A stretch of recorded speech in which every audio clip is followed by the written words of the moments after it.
Bitcoin is not a tulip, and Bitcoin's ecosystem is not tulip mania.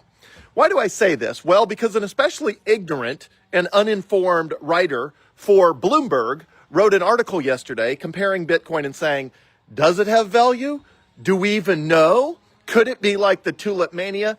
Okay, ignorant person, this is super easy to find out. Google it, use ChatGPT, get on YouTube. The data is all there. It's all easy. But in case that person is watching this video, which I know they're not, but in case they are, let's recap how we know Bitcoin is not a tulip and it's not tulip mania.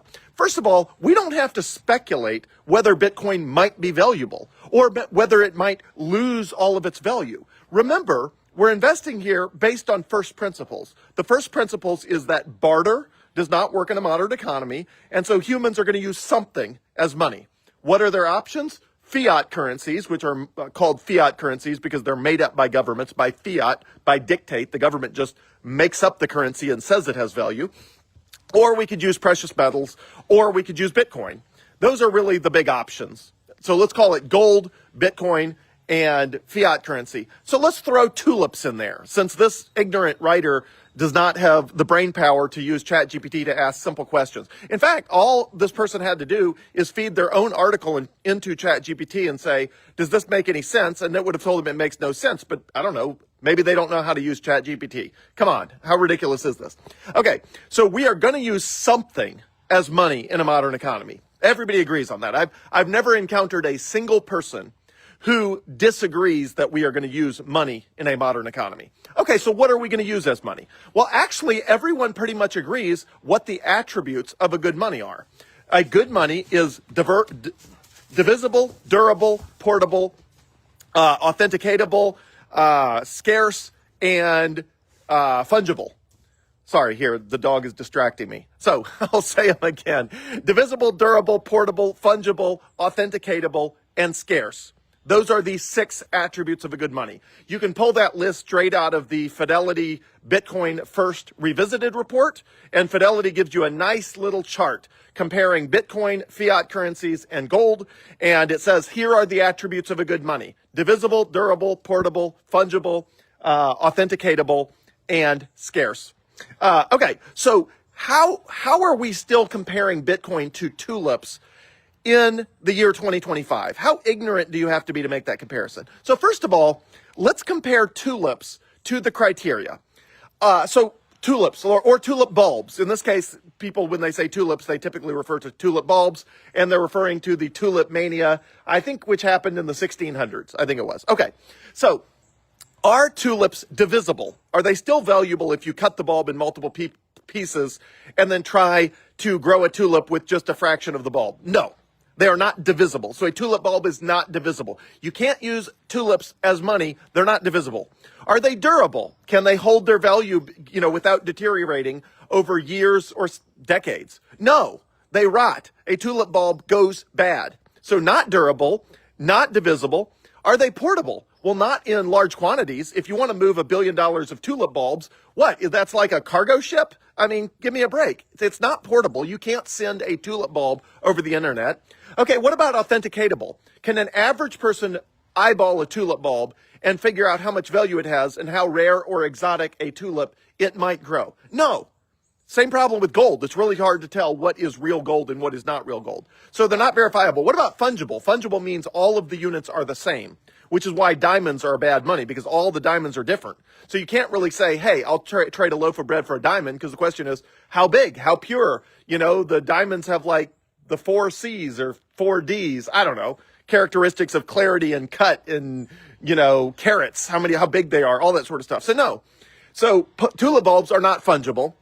They're not authenticatable. They're not durable. They're not portable. They're not divisible. How about scarce? Is there anything keeping someone from making more tulip bulbs? No, there's an unlimited amount of tulip bulbs. So if somebody were ignorant enough, like this reporter who just mouthed off out of pure ignorance, if they were ignorant enough to put tulip bulbs in the chart in the Bitcoin First Revisited report from Fidelity, just straight out of one of the largest, most reputable financial institutions in the world, Fidelity, you put tulip bulbs in that chart of what makes a good money.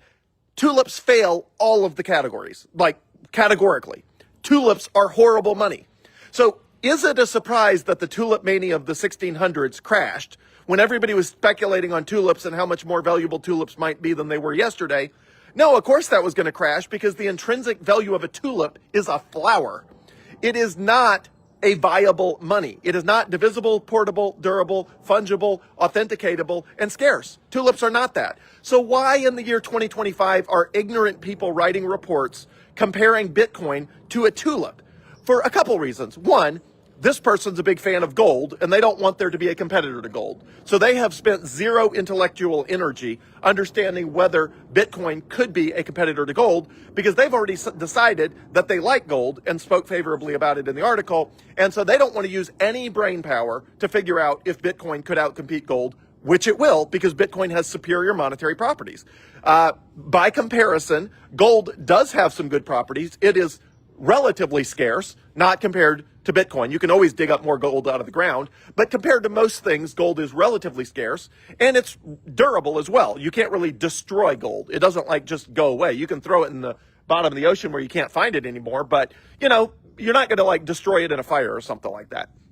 Okay, so gold has some attributes that are good, such as it's relatively scarce and it's relatively durable. But it is not divisible. You can't shave off one speck of gold to buy a cup of coffee. There's no way to measure it and divide. So it's not sufficiently divisible, and it's not sufficiently portable. Large amounts of gold are too heavy to easily transport without, massive armored cars and things like that. So gold is not divisible, it's not portable, and it's not authenticatable. The average person, when they stare at a yellow metal, cannot tell you what purity of gold is it. Is it 90%, 95%, 99.999%? Or is it fool's gold? Or is it a bar of tungsten covered by a layer of gold on the outside? Nobody knows, including gold's biggest proponent, Peter Schiff. There was a debate with him and CZ this past week or the week before, and CZ brought a bar of gold from some, I don't know, I think it was like an Eastern Bloc country that was imprinted 99.999% pure gold, and he gave it to Peter Schiff. And he asked Peter Schiff, is this real gold? Because it was imprinted and it was certified, and it actually had a certificate of authenticity from this country that it was real gold. And Peter Schiff was like, I don't know. And CZ's point was, of course you don't know, because nobody can figure it out without really expensive spectrometer equipment that costs like $50,000. And it turns out the gold bar was fake. So the whole point that CZ was making was, hey, I can hand you a gold bar. It's super heavy. It looks like gold. I even have a gold certificate from a real legit country on planet Earth from their mint saying it's real gold. But guess what? You actually run it through a spectrometer. It's actually fake. It's an actual fake, but nobody can figure that out. So again, gold fails. Of the 6 properties of good money, the reason we don't use gold today is because gold is not divisible, it's not portable, it's not authenticatable, and it is, again, it's somewhat scarce, but not very scarce. Now, gold is relatively scarce, and it is durable.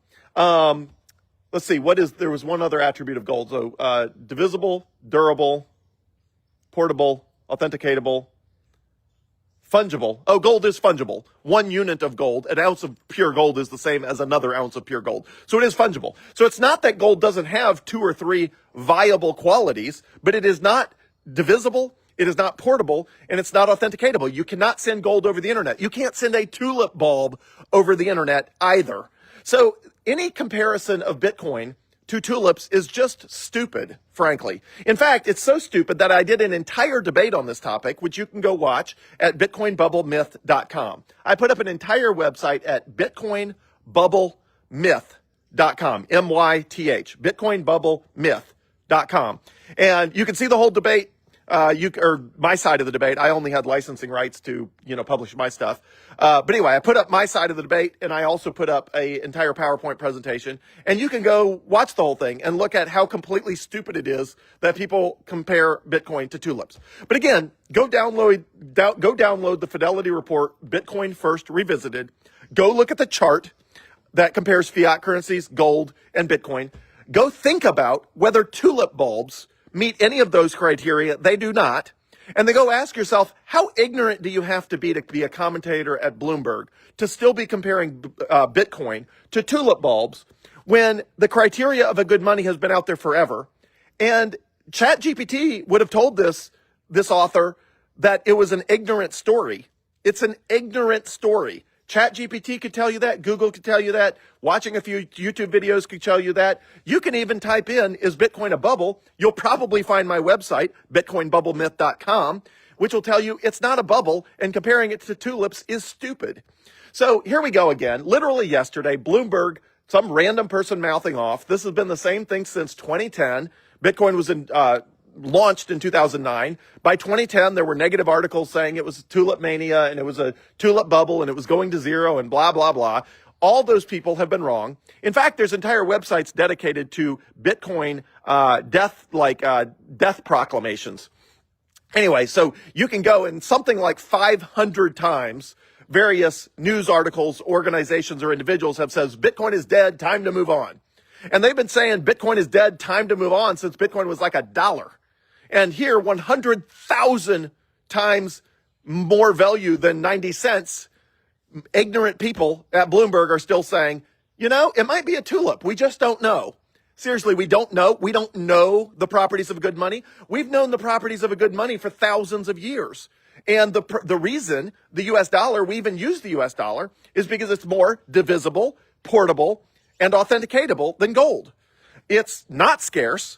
It's not durable. It's not, I guess it's fungible. The US dollar is fungible. One US dollar tends to be like another US dollar, unless you're Russia and you own US dollars, and then, your dollars are not worth anything because they get confiscated, which, hey, not a fan of Russia, but, who decides if you get to hold money, the government or you?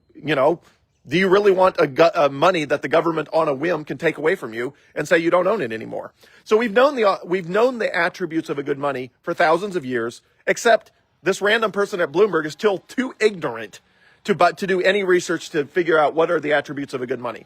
Bitcoin's not going to zero. Bitcoin's going to $1 million, and it doesn't require belief. It doesn't require you to suspend disbelief. It doesn't require you to ponder and wonder whether Bitcoin will be valuable in the future. You can go back to first principles. You can go back and say, what are the attributes of a good money? I can find those out from the Fidelity report entitled Bitcoin First Revisited. You can go read the Bitcoin First Revisited report from Fidelity to find out the attributes of a good money, which you can then verify by thousands of sources all over the internet that will give you that exact same list and will say, yes, that is indeed the list of the attributes of a good money. So anybody can look at those attributes and anybody can compare gold, silver, Bitcoin, fiat currencies, and tulip bulbs. And anybody can conclude that Bitcoin will win in the end because it has superior monetary properties and therefore is the perfect money for the world. Now, is it taking a while for Bitcoin to get adopted? Sure. Go try to explain Bitcoin to somebody who's never understood it before. Go find some random person that's only heard of Bitcoin but doesn't know anything about it and try to explain it to them so well that they become a true believer and they understand the attributes of a good money. It is hard. It is hard to do that.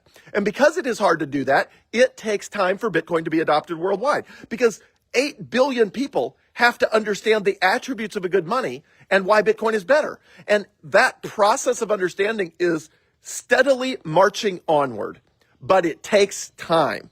It takes time, and there are ups and downs along the road because there's a lot of people who speculate on Bitcoin without really understanding what it is. The people who do understand what Bitcoin actually is are in a state of constant accumulation, and more of the world is living on a Bitcoin standard like I am. But that is hard to do. It is difficult. It requires a ton of time, and there's no way around the hard work. So it's going to be a multi-year, multi-decade process of the entire world adopting Bitcoin as their store of value, medium of exchange, and ultimately unit of account. That's a multi-year, multi-decade process. We are early in that process, which is why you can still buy Bitcoin for less than $89,000 or $91,000 per coin right now. For $91,000 per coin, you can own the best money in the world that will one day be worth, in US dollar terms, more than $1 million a coin. Probably more than multiple million. Some speculate more than $10 million per coin. So you can pick that up for cheap right now. And apparently the person at Bloomberg is too ignorant to know that. But why can't these people paste their own articles in ChatGPT and say, hey, is this ignorant?